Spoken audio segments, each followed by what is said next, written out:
Hello SBWB gang, Ajay भैया है। तो स्टूडेंट्स, आज के इस पर्टिकुलर वीडियो में भैया आप सभी को चैप्टर नंबर 2 मतलब पीरियोडिक क्लासिफिकेशन ऑफ एलिमेंट्स और एट द सेम वे हमारा केमिकल रिएक्शन एंड इक्वेशन, इसको एक एक पेज में खत्म करने वाले हैं। क्या स्टूडेंट्स, आप सभी को बताएं कि हमारे पास अभी ज्यादा दिन शेष नहीं बचे हैं, मतलब ज्यादा समय हमारे पास नहीं बचा है। इसलिए भैया वन शॉट का भी और एक शॉट लेके आए हैं, मतलब कि हम एक पेज के अंदर अंदर पूरा की पूरा चैप्टर खत्म करेंगे, पूरा की पूरा रिवीजन करेंगे। मैं अभी सभी से निवेदन करता हूं कि फटाफट से लाइक कर देना है इस वीडियो को और सब्सक्राइब कर देना है, क्योंकि होगा क्या स्टूडेंट्स, अगर आप इस वीडियो को लाइक करते हो तो ये वीडियो आपके फीड में आते रहेगा और आपका एक क्विक रिवीजन हो जाएगा। सबसे पहली चीज, ये मैं लाइव क्लास में इसलिए नहीं ले रहा हूं क्योंकि मैं नहीं चाहता कि आपका टाइम पास हो। इसलिए आप अगर ये रिकॉर्डेड देख रहे हो तो आप सभी से एक ही निवेदन होगा कि आप 1.25x में या फिर 1.5x में भी इस वीडियो को देख सकते हो। और इसके जो नोट्स होंगे ये मैंने मेरे particular application Shah coaching classes application, जो कि आप प्ले स्टोर पे सर्च कर सकते हो, वहां से आपको फ्री ऑफ कॉस्ट, एक भी रुपए आपको इस नोट्स के नहीं देने हैं, आपको फ्री ऑफ कॉस्ट मिलेंगे। देखो स्टूडेंट्स, एक मैं पहले बता दूं, ये जो पर्टिकुलर चैप्टर्स है ये बनाने के लिए मुझे बहुत ज्यादा समय लगा है, 2 से 3 घंटे की क्या क्या मेन चीजें हैं, क्या क्या चीजें कैसे बनानी है, हर एक चीज के बारे में आपको डिटेल में मैंने यहाँ पे दिया है। जैसे आप देख सकते हो, अभी मैं आपको सभी को एक्सप्लेन भी करूंगा। एक पेज के अंदर मैंने पूरा चैप्टर कवर करने की कोशिश की है। ऐसे नोट्स होंगे ना कि पूरे महाराष्ट्र में आपको 10 स्टैंडर्ड के लिए नोट्स नहीं मिलेंगे, ये डंके की चोट पे कहता हूं मैं। ठीक है, तो फटाफट से लाइक और सब्सक्राइब कर देना है। अभी without wasting any further time फटाफट से आगे बढ़ते हैं। सबसे पहले है periodic classification of elements. Students, elements हम सभी को पता है, बच्चा लोग, हमारे पर्टिकुलर दुनिया में कितने एलिमेंट्स हमको प्राप्त हुए? अभी तक 118 एलिमेंट्स प्राप्त हुए। अभी आप बोलोगे भैया एलिमेंट्स क्या होते हैं? एलिमेंट्स मतलब कि कुछ ऐसे सब्सटेंसेस होते हैं जिनको हम स्मॉलर सब्सटेंस में ब्रोक डाउन नहीं कर सकते। जैसे फॉर एग्जांपल, अगर मेरे पास सोडियम है, अगर मैंने सोडियम का टुकड़ा किया तो भी मेरे को सोडियम ही मिलने वाला है ना, या कैल्शियम मिलेगा, मेरे को सोडियम ही मिलेगा। सो एलिमेंट्स मतलब कि ऐसे सब्सटेंसेस जिनको हम सिंपल मॉलिक्यूलर में हम ब्रोक डाउन नहीं कर सकते। लेकिन अगर मैं कंपाउंड्स की बात करूं, जो कि मैं अगले चैप्टर में आपको बताऊंगा, तो कंपाउंड्स को हम अलग अलग कर सकते हैं। जैसे फॉर एग्जांपल NaCl एक आयोनिक कंपाउंड है, तो उसको अलग अलग किया तो Na अलग हो जाता है, Cl अलग हो जाता है, तो वो कंपाउंड हो गया। तो कंपाउंड को हम स्मॉलर सब्सटेंसेस या फिर मॉलिक्यूलर्स में हम बदल सकते हैं, लेकिन एलिमेंट्स से ब्रेक डाउन नहीं होते हैं, ये ध्यान में रखना। अभी एलिमेंट्स कितने प्रकार के भैया? एलिमेंट्स होते हैं 3 प्रकार के। पहला होता है मेटल, दूसरा होता है नॉन मेटल्स और तीसरा होता है मेटलॉइड्स। अभी स्टूडेंट्स ध्यान से समझना, दुनिया में 118 एलिमेंट्स है, उसमें से कौन से मेटल्स है, कौन से नॉन मेटल्स है और कौन से मेटलॉइड्स है, इनको क्लासिफाई करने के लिए बहुत सारे साइंटिस्ट सामने आए। सबसे पहले जो क्लासिफिकेशन किया गया था वो किया गया था डॉबर्नियर्स ट्रायड नाम से। उन्होंने क्या कहा था कि 3 एलिमेंट्स के उन्होंने ग्रुप बनाए थे। उन्होंने कहा था कि उनका मीन जो भी निकालते हैं वो बीच वाले एलिमेंट का आता है। मतलब कि suppose for example, lithium, sodium और पोटेशियम, अगर मैं एक पर्टिकुलर ग्रुप की बात करूं, लिथियम, सोडियम, पोटेशियम, तो लिथियम और पोटेशियम को अगर मैं प्लस करूंगा, उसको 2 से डिवीजन करूंगा, तो जो भी एटॉमिक मास आएगा वो मेरे को सोडियम का आएगा। हमेशा ध्यान में रखना, डॉबर्नियर्स ट्रायड जो होता है ये बेस्ड होता है एटॉमिक मासेस पे। आप बोलोगे भैया एटॉमिक मासेस क्या होते हैं? ये देखो यहाँ पे लिख के दिया है बाजू में।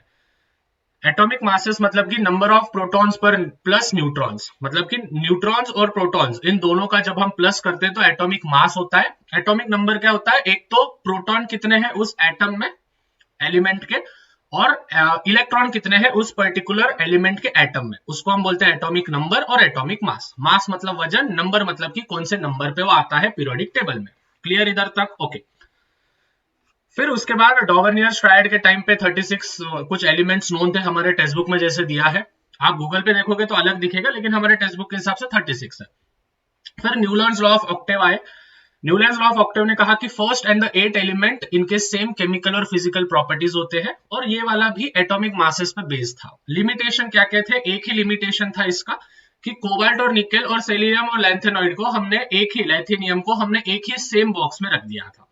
ठीक है, तो मतलब न्यूलैंड ने क्या कहा था कि सप्तक के हिसाब से सारे ग म प ध नि सा सा नि ध प म ग रे सा सा रे रे ग ग, बस बस। ठीक है, तो जिनको हम सप्तक कहते हैं, तो न्यूलैंड्स लॉ ऑफ ऑक्टेव ने उसका लॉजिक लगा के उन्होंने कहा कि फर्स्ट एलिमेंट और जो 8 एलिमेंट है उनके सेम फिजिकल और केमिकल प्रॉपर्टीज रहेंगे। तो लिमिटेशन के वजह से फिर मेंडेलियस पीरियोडिक टेबल आया, उसके बारे में बताऊंगा। लिमिटेशन क्या था कि इन चारों एलिमेंट्स को मतलब कोबाल्ट और निकेल को एक बॉक्स में रखा और जो बाकी के जो 2 एलिमेंट्स है उनको भी एक बॉक्स में रख दिया। तो बाकी के साइंटिस्ट बोले भाई एक बॉक्स में दो कैसे आ रहे हैं, लेकिन वो एटॉमिक मासेस के बेसिस पे था, ये ध्यान में रखना। उसके बाद आते हैं मेंडेलियस पीरियोडिक टेबल। डिमेत्री मेंडेलीव ये पूरा नाम था उसका, रशियन था डिमेत्री मेंडेलीव, ठीक है, समझ रहे हो, ओके। फिर 63 एलिमेंट्स वो समय पे नोन थे। उन्होंने एक स्टेटमेंट दिया था मेंडेलीव ने कि properties of the elements are the periodic functions of their atomic masses, ठीक है, ये बाजू में जो दिख रहा है। सो जो भी प्रॉपर्टीज है एलिमेंट्स के वो पीरियोडिक फंक्शंस है एटॉमिक मासेस के। अभी तक जो भी सीन चल रहा था वो पूरा की पूरा मासेस पे ही चल रहा था, ठीक है। फिर मेंडेलीव के वजह से कुछ मेरिट्स आए हम सभी को, हमारे पेपर में आते हैं। सबसे पहला मेरिट था कि जो भी एटॉमिक मासेस था बेरिलियम का वो न्यूलैंड के टाइम तक 14.09 था, बट मेंडेलीव ने जब इसको वापस ओवरचेक किया, वापस एक बार देखा, तो उसकी जो करेक्ट वैल्यू थी वो थी 9.4। तो ये था पहला मेरिट, मेरिट मतलब फायदे, एडवांटेजेस, ठीक है। फिर उसके बाद दूसरा जो मेरिट था वो था 3 वैकेंट प्लेसेस। आप सभी को पता है इका एल्यूमिनियम, इका बोरॉन, इका सिलिकॉन वगैरह वगैरह, जो एटॉमिक मासेस थे 68, 72 वगैरह, तो उनके प्लेसेस रखे। और जो थर्ड था वो था जीरो ग्रुप बनाया उन्होंने, ठीक है। जीरो ग्रुप में किसको रखा, जो भी नोबल गैसेस थे, मतलब हेलियम, नियॉन, अर्गोन, ये जो नोबल गैसेस थे इनको उन्होंने जीरो ग्रुप में रखा, ठीक है। अभी देखो स्टूडेंट्स, ये शॉर्ट में बनाया है मैंने पूरा, ठीक है। मतलब जो जो इंपॉर्टेंट चीजें हैं आपको, जिससे मतलब एग्जाम के एक दिन पहले भी अगर आप ये पढ़ के जाओगे तो आपका पूरा चैप्टर रिवीजन हो जाएगा, इस बेसिस पे मैंने बनाया है, जिससे आपका समय नहीं जाएगा, ठीक है। अभी लेक्चर तो आप सभी को पता है, बड़े बड़े लेक्चर्स देख के फायदा नहीं है, ठीक है। तो इसलिए मैं सोचा कि मेरे लाला लोगों को कुछ नया चीज देता हूँ। महाराष्ट्र में पहली बार 10वीं के बच्चों के लिए पहली बार देते हैं, ठीक है। तो आपने स्कूल के ग्रुप में, ट्यूशन के ग्रुप्स में सब तरफ फैला दो यार, प्लीज, भैया का निवेदन है, सब तरफ फैला दो, अपने नोट्स सब तरफ जाने चाहिए, ठीक है। फ्री ऑफ कॉस्ट दे रहा हूँ, पीडीएफ मिल जाएगी आप सभी को, उसका प्रिंट बना लेना अच्छे से, और एग्जाम के एक दिन पहले आप कर लेना, नहीं तो वीडियो को लाइक करके रखो, एग्जाम के एक दिन पहले 1.5x 2x में देख लेना मेरा वीडियो, सब एकदम मक्खन हो जाएगा। डीमेरिट्स क्या क्या थे, कोबाल्ट और निकेल का जो सेम एटॉमिक मासेस था, आई गेस 59 था, तो उसको सेम बॉक्स में रखा गया। फिर उसके बाद सेकंड जो डीमेरिट था वो था isotopes. What is mean by isotopes, isotopes मतलब कि same atomic masses but different atomic numbers, उसको हम कहते हैं आइसोटोप्स। हेवी एलिमेंट्स मतलब जो वजनदार वाले जो एलिमेंट्स थे वो जो थे वो उनके एटॉमिक मासेस टाइम पे बदल रहे थे, तो इसीलिए हेवी एलिमेंट्स। और फिर बाद में आया पोजीशन ऑफ हाइड्रोजन, कि हाइड्रोजन को कौन से पोजीशन पे रखने का, 7वें ग्रुप में रखने का या पहले ग्रुप में रखने का, ये उनको नहीं समझ में आ रहा था मेंडेलीव को। तो ये थे उनके 4 डीमेरिट्स और 3 मेरिट्स। इन दोनों पे क्वेश्चन आते हैं, मतलब आते हैं बोर्ड एग्जामिनेशन में, तो इस बार भी चांसेस है मेरिट्स नहीं तो डीमेरिट्स पे क्वेश्चन आएंगे। अभी देखो ये जो होना है ना, मतलब जो मैं लिख के दे रहा हूँ ये हाईलाइटेड पॉइंट्स है, ये आपके आंसर्स में होना चाहिए, मतलब होना चाहिए, तभी आपको मार्क्स मिलेंगे, ओके। फिर उसके बाद moving on to the modern periodic table. अभी देखो स्टूडेंट्स, मेंडेलीव के भी मेरिट्स हमने देखे, डीमेरिट्स देखे, मतलब कि अभी डीमेरिट्स आ गए, मतलब नुकसान आ गए, मतलब कि कुछ ना कुछ ड्रॉबैक्स आ गए। इसीलिए फिर एक नया साइंटिस्ट का जन्म हुआ, मतलब जन्म तब तक हो गया था बट एक नया साइंटिस्ट सामने आया जिसका नाम था हेनरी मॉसली। उन्होंने मॉडर्न पीरियोडिक टेबल की रचना की। अभी हेनरी मॉसली जो था वो शाना था, उसने क्या किया, मेंडेलीव का पूरा की पूरा चीजें ढापे इन द सेंस पूरा की पूरा कॉपी किया, बस एक चीज बदल दिया, एटॉमिक मासेस के जगह पे उसने बस एटॉमिक नंबर लिख दिया। अभी मैंने जैसे बोला तुमको एटॉमिक नंबर क्या, प्रोटॉन्स या फिर इलेक्ट्रॉन्स। अभी तक सीन क्या चल रहा था, सब जन प्रोटॉन और न्यूट्रॉन पे खेल रहे थे, एटॉमिक मासेस पे खेल रहे थे, लेकिन एटॉमिक जो है हमारा एटॉमिक नंबर, इस पे कोई नहीं खेल रहा था। सो इसलिए प्रोटॉन्स और इलेक्ट्रॉन्स, इन दोनों में से अगर कोई भी एक जन को हम काउंट करेंगे, दोनों इक्वली रहते हुए एटॉमिक एटॉम्स में, तो वो था हमारा हेनरी मॉसले ने दिया था। तो उसने एक स्टेटमेंट दिया था, the properties of the elements are the periodic functions of their atomic number, ठीक है, एटॉमिक नंबर के पीरियोडिक फंक्शंस होते हैं। क्लियर है इधर तक सबको, ओके।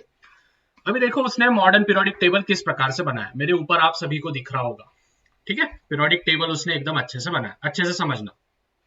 ठीक है, मैं थोड़ा सा साइड में भी हो जाता हूँ लगे तो। जो पहला ग्रुप और सेकेंड ग्रुप है, ये है पीरियोडिक टेबल, देखो कितना अच्छे से बना है।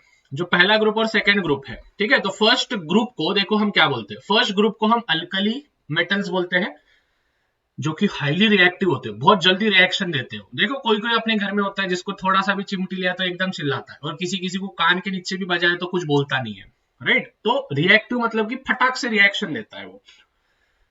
सेकेंड ग्रुप जो है वो अल्कलाइन अर्थ या फिर अल्कलाइन मेटल्स होते हैं, ठीक है, ये वाला, ये एस ब्लॉक में आते हैं। चार ग्रुप्स होते हैं, सॉरी 4 ब्लॉक्स होते हैं, S block, P block, D block, और नीचे वाला जो लैंथेनॉइड एक्टिनॉइड है वो होते हैं एफ ब्लॉक। एस ब्लॉक में 2 ग्रुप, पहला और दूसरा। डी ब्लॉक जिसको हम ट्रांजिशन एलिमेंट्स कहते हैं, वो होता है 3 से लेके तो 12 तक। पी ब्लॉक जिसको हम नॉर्मल एलिमेंट्स कहते हैं, वो होता है 13 से 18 तक। अभी एक खासियत बात समझो, 18वें ग्रुप को हम नोबल गैसेस या फिर इनर्ट गैसेस कहते हैं, 17वें ग्रुप को हम कहते हैं हेलोजन, ठीक है, 16वें ग्रुप को हम कहते हैं कैल्कोजन। आपको 16वां ग्रुप नहीं दिया है, बट इंफॉर्मेशन के लिए ध्यान में रखने का। 16th ग्रुप को क्या कहेंगे, कैल्कोजन। ओके, क्लियर है।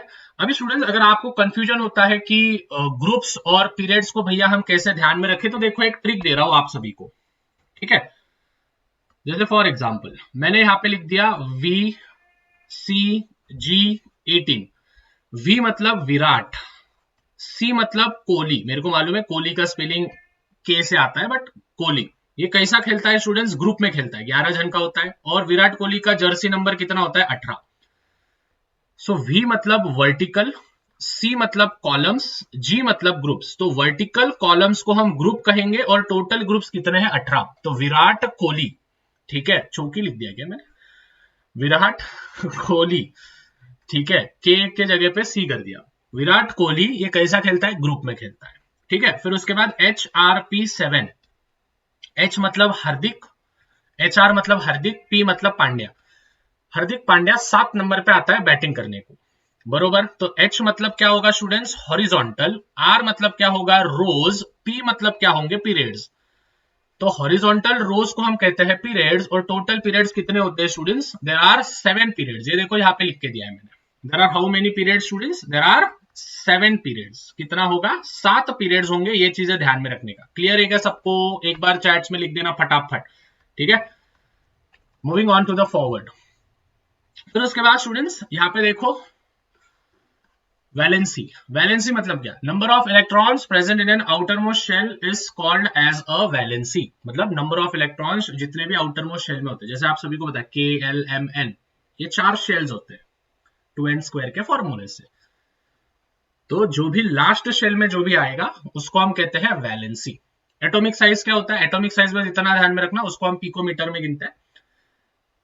एटॉमिक नंबर जब भी इंक्रीज होगा, मतलब 1 2 3 ऐसे जब भी इंक्रीज होंगे, तो एटॉमिक साइज डिक्रीज होते जाएगा। मतलब सोडियम 11 नंबर पे आता है और एल्यूमिनियम 13 नंबर पे आता है, तो सबसे ज्यादा एटॉमिक नंबर किसका है, एल्यूमिनियम का, तो उसकी साइज कम होगी और सोडियम की साइज ज्यादा होगी। समझ में आ रहा है, उल्टा रहता, एटॉमिक नंबर जैसे जैसे बढ़ेगा वैसे वैसे एटॉमिक साइज जो होगा, उसका जो साइज होगा वो कम कम होते जाएगा। क्यों, बिकॉज ऑफ ऑक्टेट रूल, ये चीज ध्यान में रखने का। उसके बाद मेटेलिक और नॉन मेटेलिक कैरेक्टर बता रहा हूं। एलिमेंट्स, जो भी एलिमेंट्स इलेक्ट्रॉन लूज करेंगे उस पे आएगा पॉजिटिव चार्ज, उसको हम कहेंगे कैटायन, वो मेटल होगा।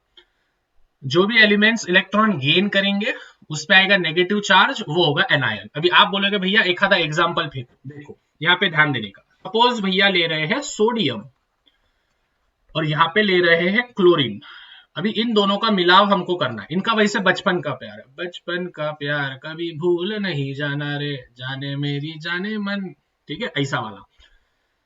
सोडियम जो है वो 11 नंबर पे आता है, क्लोरीन जो होता है वो 17 नंबर पे आता है। तो 2,8,1 this is the electronic configuration of the sodium, whereas 2,8,7 it is the electronic configuration of chlorine.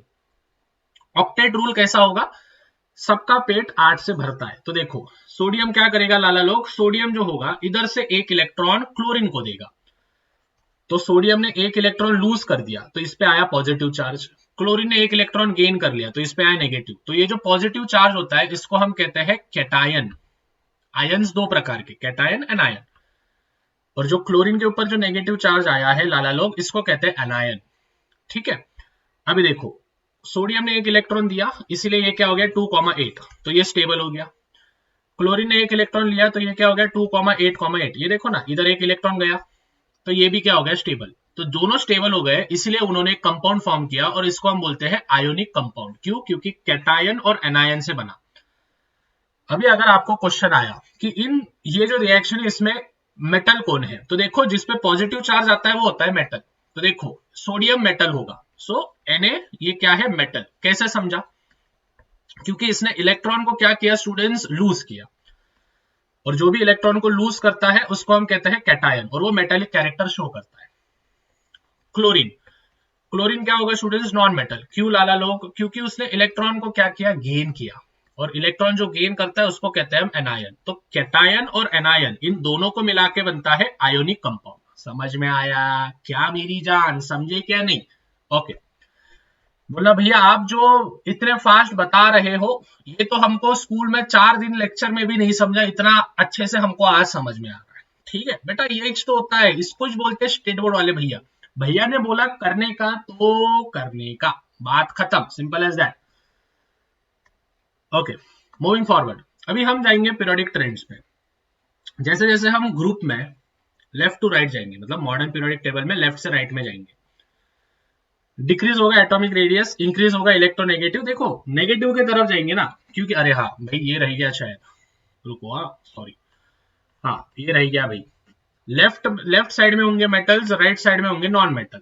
Non metal right में, लेफ्ट में होंगे मेटल्स, और जो जिगजैग लाइन तुमको दिखती है वो होते हैं मेटालॉइड्स। ठीक है, ये चीजें ध्यान में रखना, बाकी का बता दिया था। हाँ ओके, तो ये चीजें ध्यान में रखना कि लेफ्ट टू राइट अगर हम जाएंगे मॉडर्न पीरियोडिक टेबल में, तो एटॉमिक रेडियस डिक्रीज होते जाएगा, क्योंकि एटॉमिक नंबर बढ़ रहा है। मैंने क्या बोला, एटॉमिक नंबर जैसे जैसे बढ़ेगा वैसे वैसे रेडियस कम होगा। देखो यहाँ पे प्रूफ हो गया, क्योंकि लेफ्ट से हम जब राइट के नंबर जाते हैं तो एटॉमिक नंबर बढ़ता है ना। देखो सोडियम, फिर अपना मैग्नीशियम, फिर एल्यूमिनियम, 11 12 13 तो बढ़ रहे हैं। इंक्रीज होगा इलेक्ट्रोनेगेटिव, क्योंकि हम नॉन मेटल की तरफ जा रहे हैं तो नेगेटिविटी बढ़ेगा, और डिक्रीज होगा इलेक्ट्रो पॉजिटिव। देखो नेगेटिविटी बढ़ रहा है तो डिक्रीज तो होने वाला है पॉजिटिविटी, और वाइस वर्सा कर देना अप टू डाउन, इसका उल्टा। ये बहुत इंपॉर्टेंट स्टूडेंट्स, मेरे को लग रहा है कि इस बार इस पे क्वेश्चन आएगा। Gradation in the halogen family. Halogen जैसे मैंने आपको बोला, हेलोजन जो होते हैं वो ग्रुप 17 में आते हैं। ठीक है, ग्रुप 17 जो एलिमेंट्स होते हैं उसको हम कहते हैं हेलोजन फैमिली। हेलोजन फैमिली का जनरल फॉर्मूला क्या है, X2। ठीक है, तुमको X तो मालूम होगा, बरोबर, X तो सबको मालूम है, तो X का 2 कर देने का X2 हो जाएगा। सो X2 मतलब हम जब भी हेलोजन फैमिली कोई भी रिएक्शन करेंगे, जैसे क्लोरीन है, आयोडीन, फ्लोरीन, क्लोरीन, ब्रोमीन, तो इसको हम कभी भी Cl नहीं लिखते, इसको हम रिएक्शन में हमेशा Cl2 लिखेंगे, F2 लिखेंगे, I2 लिखेंगे, Br2 लिखेंगे। क्यों? जनरल फॉर्मूला है। समझ में आया? ओके। फ्लोरीन और क्लोरीन जो पहले दो एलिमेंट्स हैं ग्रुप में हेलोजन के, वो गैसियस स्टेट में होते हैं। ब्रोमीन जो होता है वो लिक्विड स्टेट में होता है, और आयोडीन जो होता है वो सॉलिड स्टेट में होता है। क्लियर? देखो यहाँ पे भैया ने 15 मिनट के अंदर अंदर पहला चैप्टर तुम्हारा निपटा दिया। अभी आप बोलोगे भैया इसमें से इंपॉर्टेंट क्या क्या? ध्यान से सुनना, इसमें से सभी चीजें इंपॉर्टेंट है जो कि आपके डेफिनेशंस होंगे, स्टेटमेंट्स की बात कर रहा हूं, मेरिट्स, डीमेरिट्स, और इस चैप्टर का एक श्योर शॉट आपको गिव रीजन आएगा, मतलब आएगा आपके बोर्ड एग्जामिनेशन में। ये हैंड्स डाउन भैया ने बोल दिया, करने का मतलब करने का। इस नोट्स को अच्छे से फॉलो करना, जिससे कि आप महारत हासिल कर सको। अभी हम जाएंगे स्टूडेंट चैप्टर नंबर 2 पे। 2 मिनट पानी पीता हूं बस। चैप्टर 2 नहीं, chapter number 3, which is none other than chemical reaction and equation. शुरू करें फिर। ओके, सबसे पहले एलिमेंट समझ गया कि भाई सिंपल सब्सटेंसेस में हम उसको ब्रोक डाउन नहीं कर सकते, लेकिन what is mean by compounds?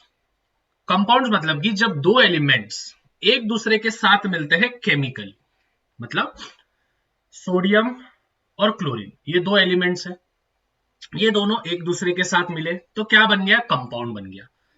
So compounds मतलब कि when two elements combines with each other chemically is known as compound. Perfect? Okay. Changes, बदल। चेंजेस होते हैं स्टूडेंट्स दो प्रकार के। एक होता है केमिकल चेंज। केमिकल चेंज मतलब परमानेंट चेंज, कभी ना बदलने वाला वापस, उसको हम इरिवर्सिबल भी कहते हैं। फिजिकल चेंज, फिजिकल चेंज मतलब टेम्पररी चेंज, जो कि बदलता है। एग्जांपल देता हूं, अभी तुम्हारे पास सपोज एप्पल है, ठीक है। अभी एप्पल मतलब ये वाला एप्पल नहीं, देखा भैया फ्लेक्स कर रहे हैं, ये वाला एप्पल की बात नहीं कर रहा हूं, जो आप खाते हो ना सफरचंद, ठीक है, वो वाला एप्पल की बात कर रहा हूं। वो एप्पल को आपने तोड़ा, मतलब फोड़ा, और फोड़ने के बाद आपने उसको ऐसा ही रख दिया, उसमें ऑक्सीडेशन होगा बरोबर, और वो रेडिश हो जाएगा। अभी क्या आप कुछ भी करके उस एप्पल को वापस से अच्छा कर सकते हो? नहीं कर सकते हो। क्यों? क्योंकि वो केमिकली चेंज हुआ, मतलब परमानेंटली चेंज हुआ। समझ में आया? ओके। उसके बाद फिजिकल चेंज मतलब क्या? फिजिकल चेंज मतलब बर्फ है, बर्फ को हिट दिया, पानी हो गया, पानी को हिट दिया, वेपर नहीं तो स्टीम हो गया, वेपर को ठंडा किया, पानी हो गया, पानी को ठंडा करा, बर्फ हो गया। बदल रहा है ना, ठीक है। जैसे गिरगिट कैसे रंग बदलता है, तो फिजिकल चेंज मतलब कि जो टेम्पररी चेंजेस होते हैं। Perfect, okay. अभी स्टूडेंट्स केमिकल रिएक्शन है, तो रिएक्शन में एक चीज ध्यान में रखना, रिएक्टेंट जो होंगे वो हमेशा लेफ्ट हैंड साइड में होंगे, रूल्स बता रहा हूं मैं, और जो प्रोडक्ट्स होंगे लाला लोग वो हमेशा राइट हैंड साइड में होंगे। उसके बाद अगर दो रिएक्टेंट्स होंगे एक रिएक्शन में, तो उनके बीच में प्लस साइन आना अनिवार्य है। मतलब Na प्लस Cl, प्लस आया ना बीच में, माइनस नहीं करने का, मल्टीप्लाई नहीं करने का, it should be always plus sign. उसके बाद हमेशा स्टूडेंट्स यूज करते जाओ G L नहीं तो S। आप बोलोगे भैया GLS क्या रहता? G मतलब गैशियस, L मतलब लिक्विड, S मतलब सॉलिड। और एक आपने देखा होगा ब्रैकेट में AQ आता है, AQ का अर्थ होता है एक्वियस। आप बोलोगे भैया एक्वियस क्या होता है? देखो, लिक्विड मतलब क्या? जो लिक्विड है, पानी है। लेकिन एक्वियस मतलब क्या? मैंने सोडियम लिया और सोडियम को पानी में डुबाया, डुबाया, जो डूब रहा है वो होता है एक्वियस। जो डूब के पूरा पानी हो गया है वो होता है लिक्विड। डिफरेंस समझ में आ रहा है? क्लियर है? गैशियस मतलब कि जो हवा बन गया, लिक्विड मतलब कि जो पानी बन गया, सॉलिड मतलब कि जो एकदम तगड़ा है, रिजिड है। एक्वियस मतलब कि मैंने सॉलिड लिया, उसको मैंने लिक्विड में डाला, तो वो डूबे वाला जो है, जो डूब रहा है, डूबा वाला जो सब्सटेंस है, जो एलिमेंट है, that is known as aqueous. Perfectly clear? चल बड़े आगे। उसके बाद जब भी आप ब्रैकेट में ऊपर का एरो बताते हो तो उसको बोलने का इवेपोरेशन, जब भी आप नीचे का एरो बताते हो तो उसको बोलने का डीकंपोजिशन। जब भी आप रिएक्टेंट, जब प्रोडक्ट में कन्वर्जन हो रहा है तो गिव्स आउट वाला जो सिंबल होता है उसके ऊपर अगर ऐसा ये ट्रायंगल आया तो समझ जाने का वो हीट है, मतलब हीट गेन कर रहा है, ठीक है। एंडोथर्मिक बताऊंगा मैं। और अगर ऐसा एरो के नीचे अगर कुछ दिख रहा है तो वो है catalyst. What is mean by catalyst? Catalyst मतलब कि जो रेट ऑफ केमिकल रिएक्शन बढ़ाता है। जैसे फॉर एग्जांपल आपके भैया आपके लाइफ में कैटलिस्ट बोल के काम कर रहे हैं, आप बोलोगे भैया कैसे? देखो एक सिंपल एग्जांपल देता हूं, क्लियर अप देता हूं मैं। एक सिंपल एग्जांपल देता हूं, ये देखो, ये आप हो बरोबर, ठीक है। मतलब आप क्या हो? आप right hand side, left hand side में हो तो आप रिएक्टेंट हो। आपका प्रोडक्ट क्या होना चाहिए? बोर्ड्स। बोर्ड्स में कितना मेरिट में आना है? 90+% बरोबर। तो ये है आपका प्रोडक्ट, ठीक है। मतलब आप रिएक्टेंट से प्रोडक्ट तो बनने वाले हो, लेकिन लेकिन लेकिन अगर यहाँ पे भैया का साथ मिल गया, वो भी ऐसे वैसे भैया का नहीं, स्टेट बोर्ड वाले भैया का, मतलब अपुन का, तो आपकी जो रिएक्शन है वो एकदम फास्ट होगी। आपको मैं ट्रिक्स, जुगाड़ वगैरह वगैरह, इंपॉर्टेंट क्वेश्चंस वगैरह देता हूं, तो मेरे वजह से आपकी स्टडी एक लेवल और हो रही है। So that means I am a catalyst in your life. मैं आपके लाइफ में क्या हूं? कैटलिस्ट का काम कर रहा हूं। आपका जो रिएक्शन का जो प्रोसेस है वो फास्ट करने की कोशिश कर रहा हूं। समझ में आ रहा है? उसी प्रकार से रिएक्टेंट्स को अगर प्रोडक्ट्स में जल्दी कन्वर्ट करना है, catalyst are the substances which increases the rate of chemical reaction. Speed बढ़ाता है केमिकल रिएक्शन का कैटलिस्ट। उसी प्रकार से आपके भैया रिएक्टेंट हो, आपको प्रोडक्ट में कन्वर्ट कर रहे हो, वो भी फास्ट कि चल भाई लग, तेरे भैया तेरे साथ है। लेकिन तुम क्या, ना चैनल को सब्सक्राइब कर रहे हो, ना 1,50,000 पे पहुंचा रहे हो। आज 1,40,000 तो तुमने कर दिया, ठीक है, अभी हो गया ना, देखो चैनल पे 140 के दिख रहा होगा। यार अभी कर दो यार, अभी तरसाओ मत भाई, 1.5 लाख सब्सक्राइबर कर दो, मन खुश हो जाएगा भाई। मैं पेड़े बांटूंगा, सही में बोल रहा हूँ, मोहल्लों में पेड़े बांटूंगा, तुम्हारे घर पे पेड़े फैक्स कर दूंगा मैं, ठीक है, बांटो फटाफट, मतलब सब्सक्राइब मारो, ठीक है। फिर इधर तक ओके। उसके बाद what is mean by balanced reaction. Balance reaction मतलब जब एटम्स रिएक्टेंट के और एटम्स प्रोडक्ट में सेम होते हैं, मतलब कि the number of atoms in the reactant is equal to the number of atoms in the product is known as balance। जैसे फॉर एग्जांपल सोडियम अगर रिएक्टेंट में 2 है तो प्रोडक्ट में भी 2 मिल रहे, उसको हम कहते हैं बैलेंस्ड। समझ में आया? अनबैलेंस मतलब सोडियम अगर रिएक्टेंट में 2 है लेकिन प्रोडक्ट में 1 ही है, तो वो क्या होगा? अनबैलेंस्ड होगा। So the atoms in the reactant, if it is equal to the atoms in the product, then it is known as balanced reaction. Whereas the atoms in the reactant, if it is not equal to the atoms in the product of that similar element, then it is known as unbalanced chemical reaction. Perfectly clear? Moving forward. अभी देखो बहुत सारे बच्चे बोलते हैं भैया balance reaction पढ़ा दो। देखो बैलेंस रिएक्शन ऐसे एक पेज में तो नहीं होने वाला, तो उसके लिए लिंक डिस्क्रिप्शन में दिया, जाके देख लेना। देखो मैं कितना याद रख के करता हूँ। ओके, टाइप्स ऑफ रिएक्शन, इन चारों रिएक्शंस में से एक रिएक्शन 2 रिएक्शंस आने के चांसेस है, तो अच्छे से समझना। सबसे पहले कॉम्बिनेशन रिएक्शन। कॉम्बिनेशन रिएक्शन में आप देख रहे हो स्टूडेंट, ये देखो यहाँ पे 2 रिएक्टेंट है, 1 प्रोडक्ट है। Reaction in which two reactants combine to form a single product is known as combination reaction। तो एक जनरल फॉर्मूला दिया, A plus B gives out AB।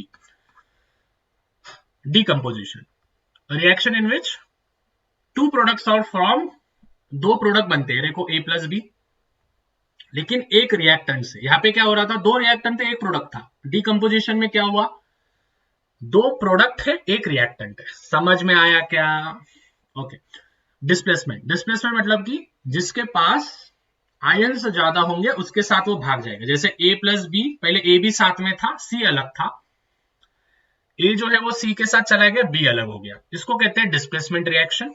Double displacement मतलब कि डबल धोखा, ठीक है। यहाँ पे सिंगल धोखा हुआ ना, A भी साथ में थे, B वाली ने देखा कि C वाले के पास ज्यादा पैसे हैं, तो B वाली किसके साथ भाग गई, मतलब सॉरी A वाली ने देखा कि C वाले के पास ज्यादा पैसे है, तो A वाली किसके साथ भाग गई, C वाली के साथ भाग गई, और बेचारा जो हमारा B है वो बैठा रहा। समझ में आया? बहुत बेचारे के साथ बहुत बुरा हुआ।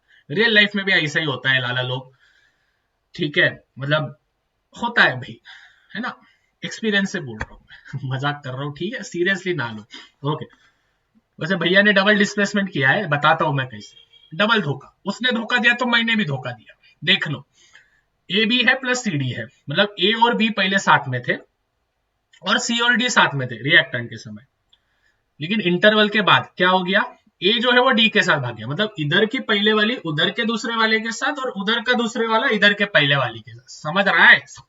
ठीक है। सो जोक सपाट में ध्यान में रखना कि आयंस जो होंगे वो चेंज हो जाएंगे, इंटरचेंज होंगे, ए वाला डी के साथ, सी वाला बी के साथ। Perfect, okay. उसके बाद और कुछ रिएक्टेंट्स है, रिएक्शंस है। पहला जो है वो है एंडोथर्मिक। एंडोथर्मिक रिएक्शन मतलब क्या? एंडोथर्मिक रिएक्शन मतलब जिसमें हीट जो होती है वो गेन होती है।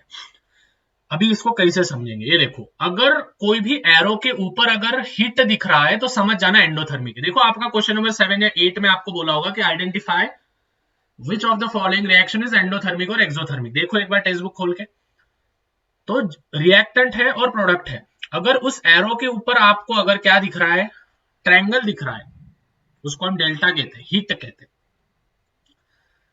तो समझ जाना वो एंडोथर्मिक रिएक्शन है। आंख बंद करके उधर एंडोथर्मिक दिखना, एरो के ऊपर ट्रायंगल आया तो एंडोथर्मिक, क्यों? क्योंकि हीट गेन होता है। Reaction in which heat is gained is known as endo. Endo मतलब लेना, थर्मिक मतलब हीट, हीट को लेना, हीट को गेन करना। एक्सो मतलब देना, छोड़ना, एग्जिट करना। थर्मिक मतलब हीट।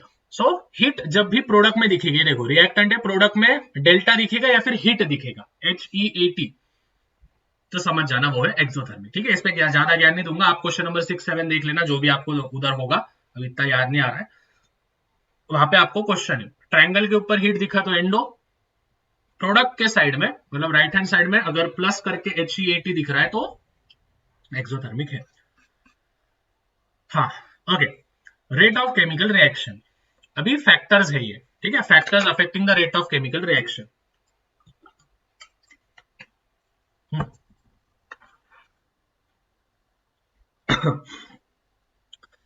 सबसे पहले लाइक करते चलो, सब्सक्राइब करते चलो, ज्यादा टाइम पास करने का नहीं। सब्सक्राइब और लाइक नहीं किया ना, ऐसा बजाऊंगा ना मैं तुमको, फटाफट से लाइक और सब्सक्राइब करो यार। मेरे को बोलो यार, 10वीं में कौन सपोर्ट कर रहा है भाई, भैया कर रहे हैं यार, बाकी के भी कर रहे हैं, ऐसा नहीं, बट यार मैं ज्यादा मेहनत कर रहा हूँ, ठीक है, कर दो यार, आपका घर का चैनल है, ठीक है, 1.5 लाख सब्सक्राइबर तो कर सकते हो, मारो फटाफट से लाइक ठोको।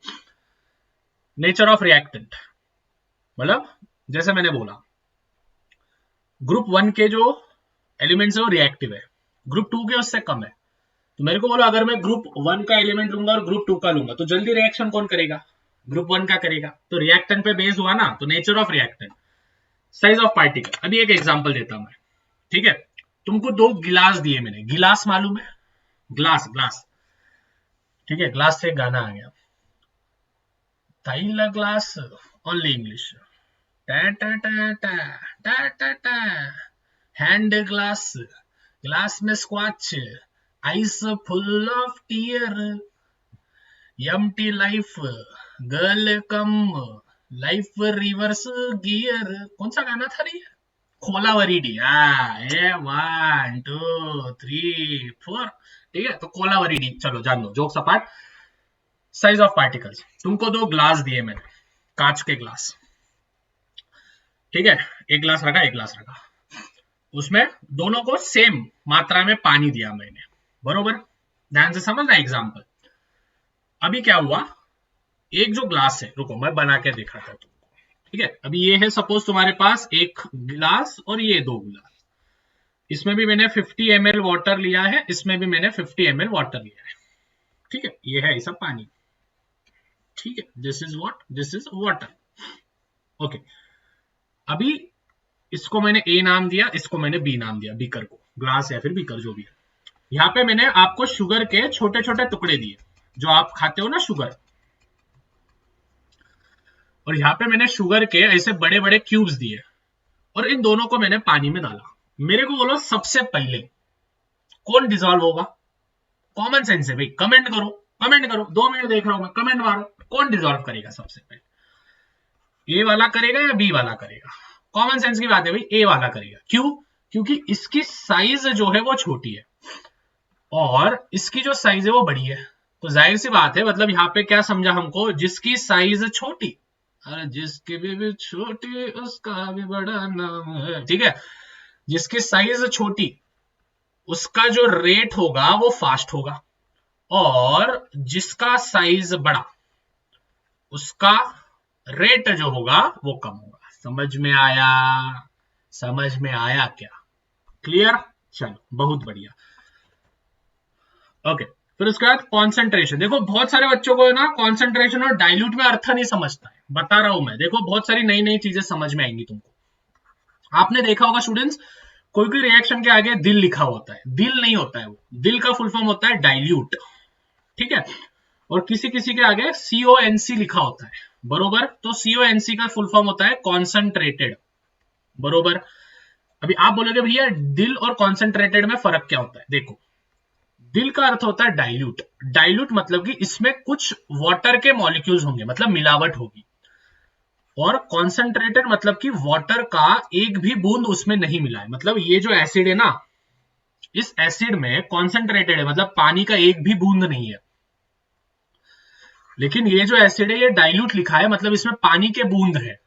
सो मेरे को बोलो रिएक्शन कौन जल्दी करेगा, अच्छा वाला करेगा या बुरा वाला, कॉमन सेंस की बात है भाई, कॉन्सेंट्रेटेड वाला करेगा, इसलिए यहाँ पे हमको दिया है कि कॉन्सेंट्रेटेड ऑफ रिएक्शन, मतलब कि अगर कॉन्सेंट्रेटेड एसिड होगा तो जल्दी रिएक्शन करेगा, और डाइल्यूट एसिड होगा तो जल्दी रिएक्शन नहीं करेगा। समझ में आया क्या बात, बोला भैया ये तो हमको पहली बार मालूम पड़ा यार, डाइल्यूट और कॉन्सेंट्रेशन, हम तो दिल दिल बोलते थे उसको। चेक करो भला दिल है क्या सबके पास, या चोरी हो गया?